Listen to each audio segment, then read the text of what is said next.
Welcome to Tenacity with Sonia C, the podcast where entrepreneurs, founders, and ambitious professionals come to learn from those who have walked the path, navigating challenges and achieving success.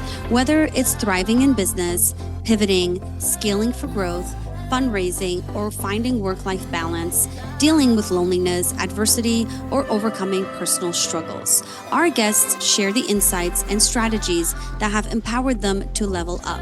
I'm your host, Sonia, and let's get started.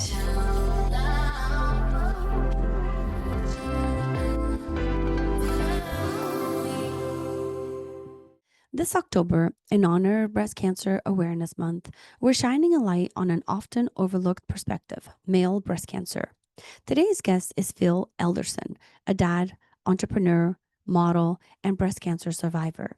Phil's journey began unexpectedly when he discovered a small lump that turned out to be cancer. Since then, he's become a passionate advocate for early detection and a voice for men facing a diagnosis many don't realize is even possible. Through his work as a speaker, author, and curator of Someone's Survival Guide, Phil is helping to break stigmas, raise awareness, and give hope to others navigating life after cancer. Hi, Phil. Welcome to the show. How are you today?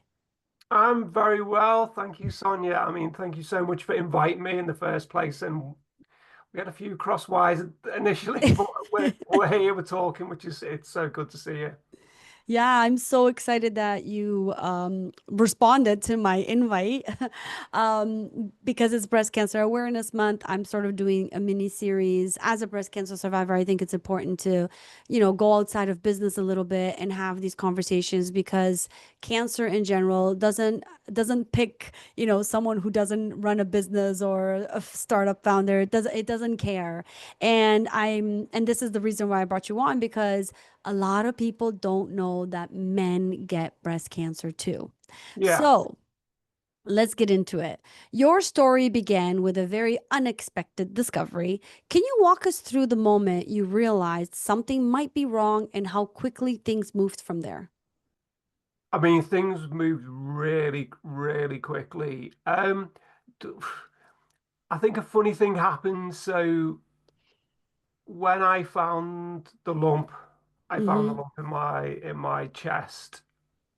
I, you said when did it feel something? It was bigger than what Yeah. thought it was going to be.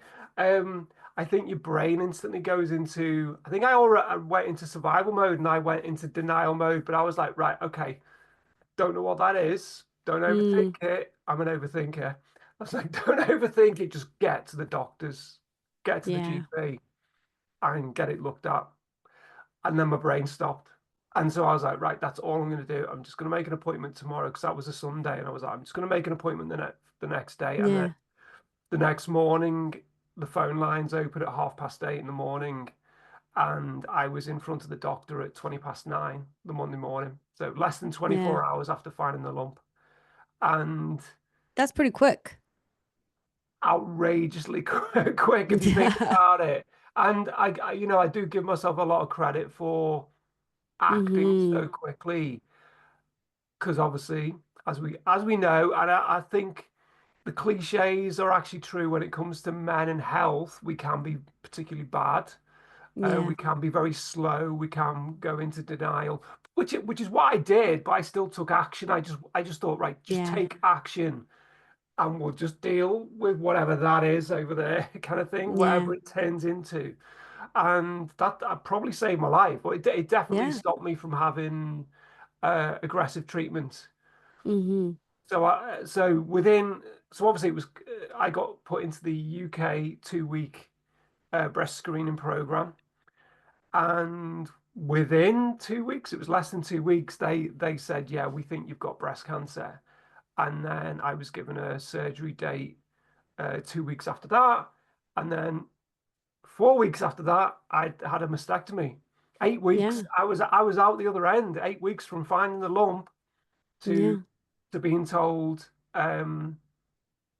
I didn't have to have chemo and radiotherapy was 8 weeks, which is Yeah. so Yeah. quick. Yeah. I totally relate with you because my experience was very similar. Like I found the lump And then I went into denial and I'm like, oh, it's nothing. It's probably just, a tumor or something. But then, like, within a week, I went to see my doctor, and my doctor was like, oh, you found a lump? Pff, she didn't even feel it. She's like, go get a mammogram or an ultrasound and then a mammogram. And then within like a week to go seeing my doctor, doing the tests, biopsy the next day. I got diagnosed at very end of September. November, I was already having a mastectomy. Yeah. I mean, So it moved very quick. yeah, I And think, I also caught it early, right? I find yeah, I have conversations, particularly with women who are like, I found a lump when I was like in my late 20s or in my early 30s, but I just didn't think it was anything. And they sort of leave it out of there's also fear there as well. And then by the time they actually do something about it, they're stage 2, stage 3, sometimes stage 4, right? And I yeah. think I think that's the importance of our conversation today is self-examination. Men and women both get breast cancer, and the importance of screening and doing something about it early when you find that there's a problem. Yeah, so there is obviously I've now I mean I'm 9 years on from my diagnosis Mm-hmm. now, and the more people I speak to, I hear stories of young women, men, Black and Asian women who they go to the doctor, and then for whatever reason the doctor will say, I mean, it's probably down to inexperience from a GP's point of view, a doctor's point Mm, of view, where they'll say, "You're too young. It's to nothing. do, We'll yeah, we'll just wait." yeah, Or they'll yeah. say to a man, "You're a man. It's going to be. It's there's no hurry." But Mm-hmm. thankfully, in both our cases, the doctor was like, "Right, don't know what it is. Let's investigate." And that's what needs Yeah. to happen more. And I mean, recently, I think it's called Jesse's Law in the UK now. Yes, If I a heard if a about that. I don't think it's just I don't think it's down purely just to women, but if you go to a doctor on with the same symptom on 3 occasions, they have to kind of raise Mm, the urgency on it, kind of thing. yeah, Which is basically could potentially save like thousands of people's lives. yeah. Um, so yeah, I mean, doing a self check. I didn't do a self check. My daughter bumped me in the chest, and then I was just kind of like having a scratch around. And Mm, I think again, other stories. Some people do find it. Doing a self check, but a lot of the times they'll be having a shower and they just yeah, notice something, or they're doing gardening and then they were like, "What's that twinge there?" When I do that maneuver, yeah, they'll notice something in the mirror. So self checks are great, and I I don't want to scare people into each month you've got to be worried about this thing. yeah, It's a case of at some point know what is just your normal, and then if it changes go to the GP. You could have a gap between self-checking. It's just if you notice something, and it doesn't need to be a lump, any mm-hmm. change at all, Yeah, because of course, you know especially with men, like it could be in testicular cancer, it could be prostate cancer. So a lump, yeah. blood change, anything, get it checked out. It's really, really important. Yeah, and I think it's also like listening to your body. Your body tells you when there's something wrong, usually. And we have to like really be intuitive with our bodies and listen to when our body is talking to us and Yeah, do something about it. definitely respond by getting a professional to look at it Yeah. is my advice. Uh, Not Google. Definitely don't Google. Yeah. But yeah, you're not a professional. So if No. you notice a change, you can't make that decision. Let a professional do it. And then if you're not happy with that response that you get from the professional, get a different person to look Yeah, at and it get a second opinion for sure. until you feel happy. You know what that is. Yeah. So many people don't realize men can get breast cancer. How have you approached breaking that stigma and raising awareness around it? There is a stigma. There Uh, is, yes. I mean, this is a hard battle I've been on. I initially, when I started my social media account, it was to purely down to my diagnosis. I ended up doing some modeling work, which I Mm-hmm. never even thought would be on the radar, and set up an Instagram account. And then I thought I was going to get a load of work. Suddenly, it went to my head, didn't happen. And so my Instagram account morphed into an awareness kind of account. Mm-hmm. And then I was like, oh, I'm going to get, news story after news story. I'm going to do this, I'm going to do that. And it's been hard because the media, I don't know what it is. They're kind of not Mm. interested in men. I don't know what it is. I don't know why that wouldn't be a thing because these are fathers, these are brothers, uncles, grandparents of people. These are people holding families together just as much as a Yeah. woman, being diagnosed with breast cancer. And yeah, it kind of, I don't know what, I can't even, even doing this for 7 years, I still can't understand why the media would shy away from it. I have had conversations with men who had breast cancer, and the one takeaway that I always get, and you can tell me if I'm not, there's no right or wrong, but you can tell me what you think. Usually I get that they're very embarrassed about it and they don't really want anybody to know. Well, you're asking the wrong person because I'm not embarrassed about it. Right, I know. But But there but is a you're yeah, in that space, right? You probably know other men. Is that a common theme? so the only experience I've had of that is I've had the occasional DM on my social media account where a Mm-hmm. guy has said, I found this lump, I'm really embarrassed, I don't want to tell anyone, and obviously I'm not a medical person. So Yeah. however, I'm very good at signposting resources wherever I Mm-hmm. can. So I think there was a guy in America and he told me where he lived roughly. And I said, oh, and then I reached out to a couple of people that I knew in that area in America and just said, can I pass on your details? And kind of like, I want to, if anyone comes to me, I just want to make them feel supported. Yeah. But obviously, I've never shared names of those people. Yeah. For some, and again, it might be a cultural thing as well, because I had a few people in Africa message me saying, I just don't want to tell anybody. Yeah. So it just depends. But I mean, that can happen for women as well. There's a stigma attached to it where, for instance, and I won't share any names, but when I went into the women's ward to have surgery, Mm-hmm. there was two people on the ward. One of them I knew, Oh. and they said, I don't want anyone to know I'm having surgery for breast cancer. And I was like, Hmm. wow, because that was the first time I'd met somebody who was like, I don't want to share this. Yeah. This is a Yeah. private Yeah. thing that I don't Yeah. want to share. But obviously, you've got to respect For sure. everyone's decision to either share it with their friends or family. And again, obviously, I encourage people to share their story online. Yeah. Again, a personal decision. A lot of people have a diagnosis, deal with it, think that was stressful. I just want to move on now. Yeah. And the community is there. If you need it, it's there, and Yeah. it's a good community.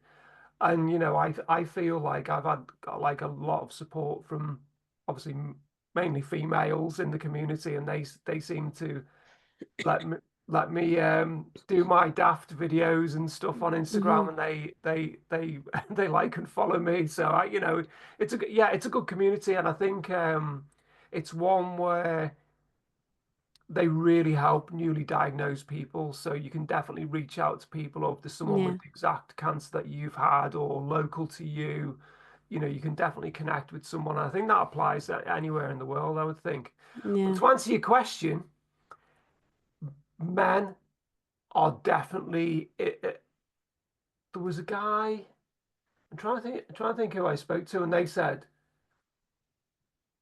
they went through it and they just wanted to put it behind them. They just didn't want to Mm-hmm. talk about it, didn't want to share it, and then just wanted to move on. And I think that's not actually anything to do with gender. I think that's just a personal choice. Yeah. Yeah, for sure. And some women go through that too, which I think is Mm. totally normal. But how was when you shared with your family, what was the reactions that you got? I, the weird thing is, so obviously I shared it with my direct family face to face, but Mm-hmm. most people heard about it through social because I put a post on Facebook and did a Mm-hmm. live and then I shared it. And so I didn't see anyone's reaction to it because it'd be like a week or 2 weeks later that I met them and they were like, "Oh my God, I can't believe it." And I'm like, "Oh no, no, it's fine. I'm cool. I'm like I'm chilled. I'm pretty. I feel I feel cared for and I'm in a good place kind of thing." Mm-hmm. I didn't see anyone's reaction to it. I mean, I did get a few daft comments from people who were just, even though I was like 1 week into this like crazy diagnosis, and then they were Mm-hmm. worried about something on Facebook, and I was just like, I think we need to put that into perspective a little bit. This could kill me. Like I Yeah. could die from this. At this point, I don't know whether that what stage this is at, whether how aggressive it is, and I don't know. It kind of entertained me a little bit because I didn't know what stage it was at. I didn't. I Mm-hmm. thought like let's not worry. Again, I was just like let's not worry about that until it's confirmed. And then I Yeah. obviously had to wait 2 weeks.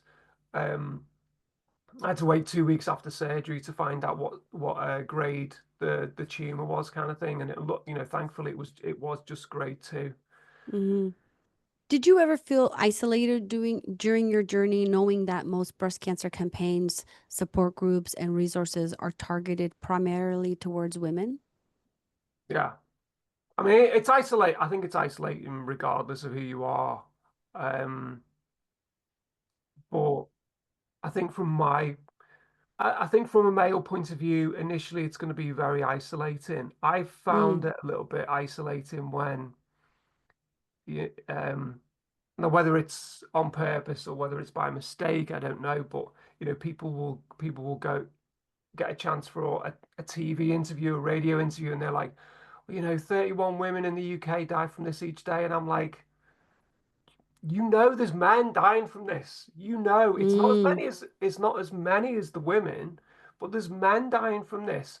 And so from a kind of like from an advocacy point of view, I find it hard to see people I know not including men. I know mm-hmm, that's a different isolation. Um, I think the isolation point of view, the hardest time I had was the night before I went in to get the results to see if it was or wasn't cancer, and mm-hmm, that night I just opened the door and walked and just walked. And I didn't know mm-hmm. what to do. And I was just like, I think at that point I'd been keeping it all kind of like contained. Yeah. And I think it just kind of, I knew it was gonna, well, I didn't know what was gonna happen, but I knew something was gonna happen the next day. And yeah, I ended up, there's a support help, like a mental health support line that I Mm-hmm, I ended up ringing that night because I did feel quite isolated because I didn't really want to talk to anyone that I knew about it. mm-hmm. And I think at that point I'd just been composed and my brain was like, right, this is what's Yeah. going to happen. Um, so yeah, that phone call really helped me. And now I do me I'm a media volunteer for that charity. Now I say, they help me under that circumstance that it was something I'll be, grateful for the rest of my life, that it calmed me down and kind of grounded me and I needed that at that moment. Yeah. It's funny because I mean, it's not that common, but it is because I actually know two men that had breast cancer. I mean, that's rare. That's rare that you. Yeah.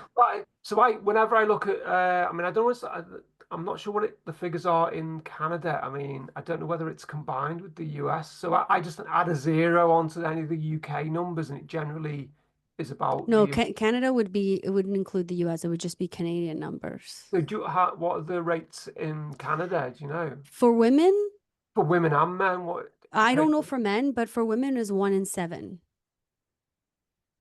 Yeah, so that's the same as the UK. Okay. Um, and I think officially the male rate in the UK is like 1 in 1,000. Okay. Um, Yeah, that sounds it's a- about right. so it's about. I think the figures are a little bit out of date. I think they're about 5 or 6 years out of date, but it's about 400 or 500 men a year in the UK, Mm, which is tiny.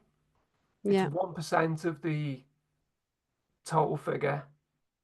But each one of those people and each one of the women that are diagnosed all have families and relatives and friends and jobs and Yeah. lives, and so every life, you know, matters. And sadly, because of the male kind of stigma, probably more than anything, and Yeah. and the fact that men are slow to kind of get to the doctors, the actual percentage of men dying is higher than women, weirdly. Yeah.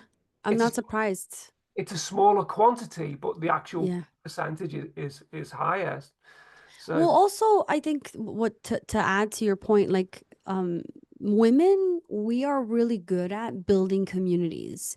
Women, just in general, outside of breast cancer now, like women are good at building communities and sitting down and talking to each other within those communities. And sometimes we just get together to bitch about men and work and other things, but we're really good at building communities. So when you yeah, look at the breast cancer community, because it is made up of majority women, women yeah, have built these communities to help each other. Like for me, I struggled a lot after my diagnosis. So after I had my double mastectomy, my reconstruction, and a clean bill of health, that's when I really struggled because I felt very isolated because people couldn't really relate to what I was going through. I couldn't just go back to normal life.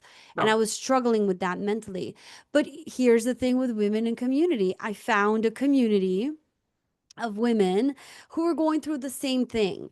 And I got a lot of value out of that community, and it made me yeah. feel good. It made me really Was that um online? Was it? yeah, because like understand that I wasn't the only one going through this. I wasn't the only one who had these fears of cancer coming back. So the reason why I'm saying that is because that's my next point. Like what do men are not great at building community. Men are not great at showing their emotions in general. And then you add something, a stigma like breast cancer on top of that.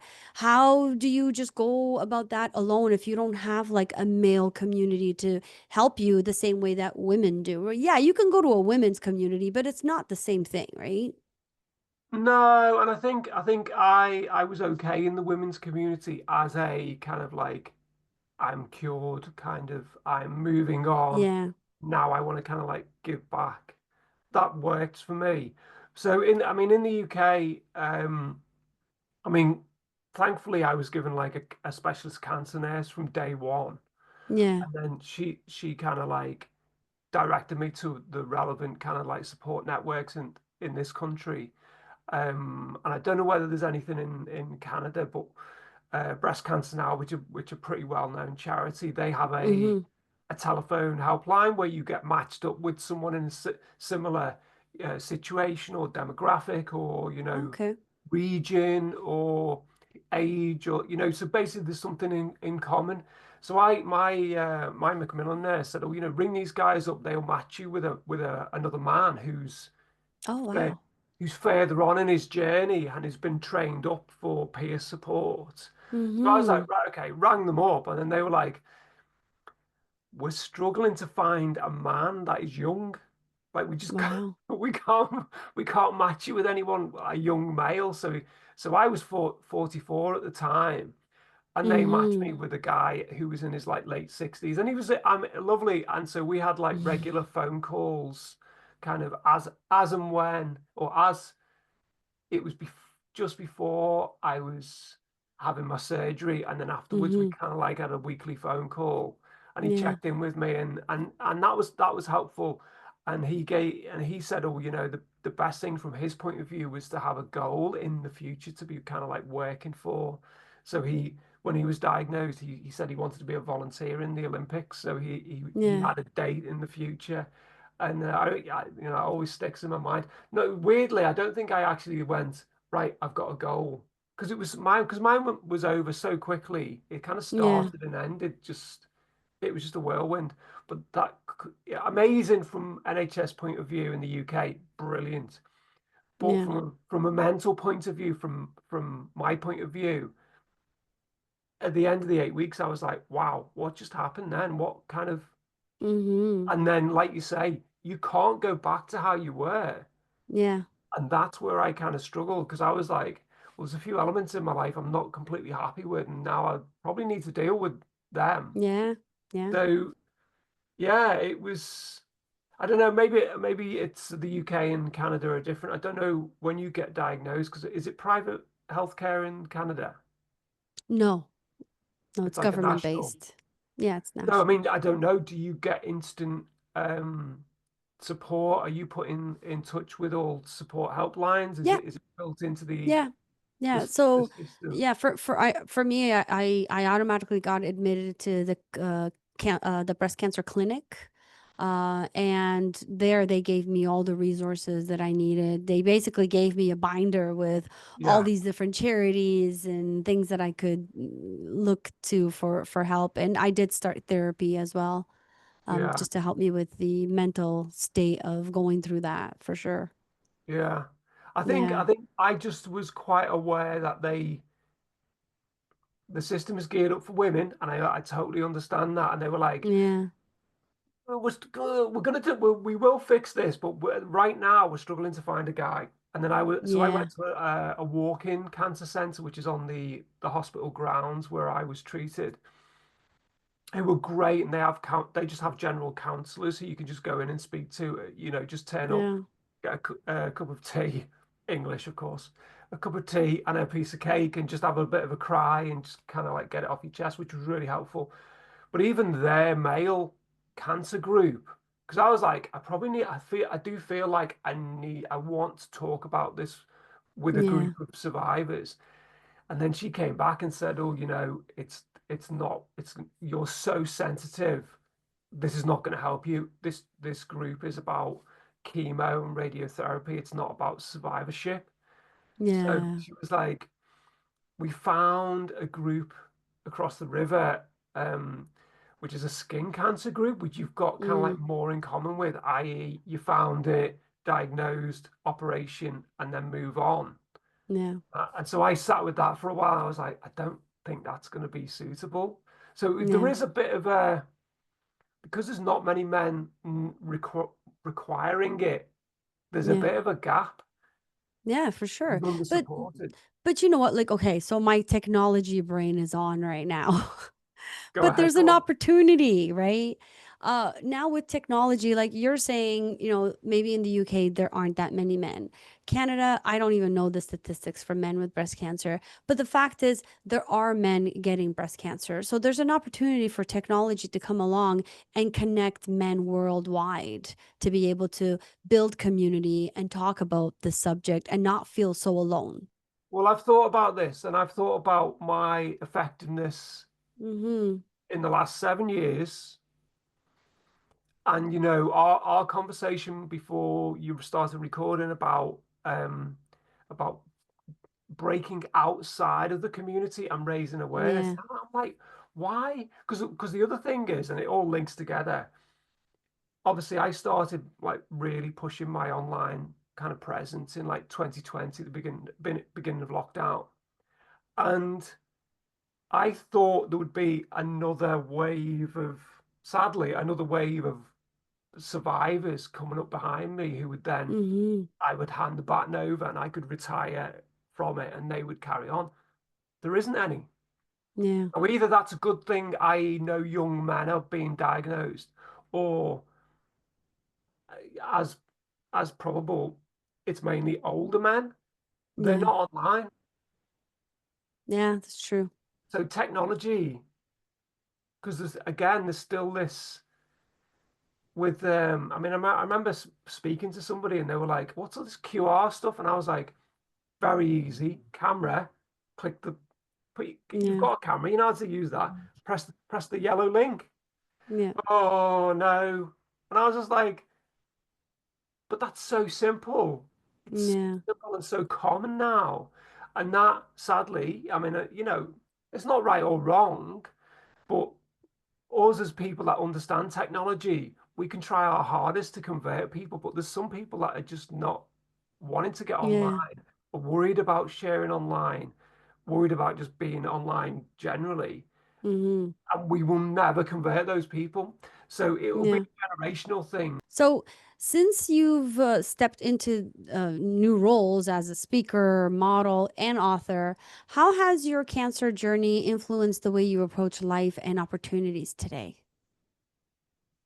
Well, I mean, my granted, it took us a while to connect properly, but I generally say yes Mm-hmm. more as often as I possibly can. Yeah. Um, and I've done a lot of kind of mad things I never thought I'd do. I mean, I never thought I would model. Yeah. I did a Dancing with the Stars charity dance. Okay. Um, for the it was for the walk-in support center that I used. I Mm-hmm. raised some money for them, but obviously I got all the fake tan, the outfit, did the rumba, and it was actually in front of one of the judges of the UK version, who's like Mm-hmm. she's like the rumba queen of the world. Yeah. She judged me on that. It was terrible. It was terrible. It was like the worst thing, but an amazing experience. I've done multiple fashion shows. I've done a photo shoot in Dusseldorf. I'm doing a fashion show in Liverpool on the 12th of October. I did a fashion show last year in Poland, the biggest one in the country. Um, I've done multiple newspaper interviews. I mean, the aim is to just get more awareness. And if I just thought my story is quite unusual. It's quite Mm-hmm. quirky. I'm still relatively young. I'm not the stereotypical old guy getting breast cancer, Yeah. as well as another cancer somewhere else on my body. So I just thought, and it's the cliche that all survivors say, if you know, if I could save one life, Mm. imagine if you could save one person's life, you'd Yeah. do it and have Yeah. a bit of fun at the same time. Yeah, and like I mentioned this before that I actually know two men who got breast cancer and they were both in their 30s, 40s. They were young. Really. Yeah. I mean, to actually meet a guy, I mean, a lot of doctors I've met, they're like, "Whoa, you're the first, Yeah. you're the first one," and I'm a doctor, and you're the first Yeah. guy I've met. And I think I was going for my COVID vaccination, Mm. and obviously Mm. I can't have any I can't have injections on my left side because of the lymph nodes that they took out. How many lymph nodes did you have There was only removed? three, but they said don't have anything on Yes. that side. I've still got Yeah. lymph nodes, so I'm not. I mean, I suppose I'm a little minor risk of lymphedema, but so I always get them on this side, and then they always ask why, and then I tell them, and I'm Yeah. like, "Do you want to see my scar?" I'm like, do you want to see my mastectomy scar? Because they've never seen a man. It's Yeah. weird. I mean, it's good, but it's weird because without that awareness, Yeah. the risk of it being overlooked is higher. And so Yeah. I'm just thinking if I can just share my story. I went over to Liverpool today and I went into this stunning hotel and the guy was wearing a pink ribbon and I was like, because that obviously it's like a little signal for me to Yeah. start chatting to him. And I'm like, I'm a survivor. I'm a breast cancer survivor. And he's like, oh my God. And then like the conversation Yeah. is like, I've never met a man before. So Yeah. it's just conversations, and I think it's probably Yeah. like I may save a life. I'll never know about it, but it could be a knock-on domino effect of me Mm-hmm. just sharing it with one person. They share it with a family member. That family member goes to the doctor Yeah. and will never know. They might not even share it. Yeah. I don't know. I Well, mean, I'll keep doing it while ever there's someone to yeah, listen. for sure. One thing that like I'm listening to you and I'm having thoughts and I'm like, okay, maybe this is like a stupid question, but there's no such thing. What is the process like for a male going through breast cancer? Is the treatment process similar to women? Exactly the same. It's exactly the same. It's Okay. exactly the same. But So you have the nipple removed and everything.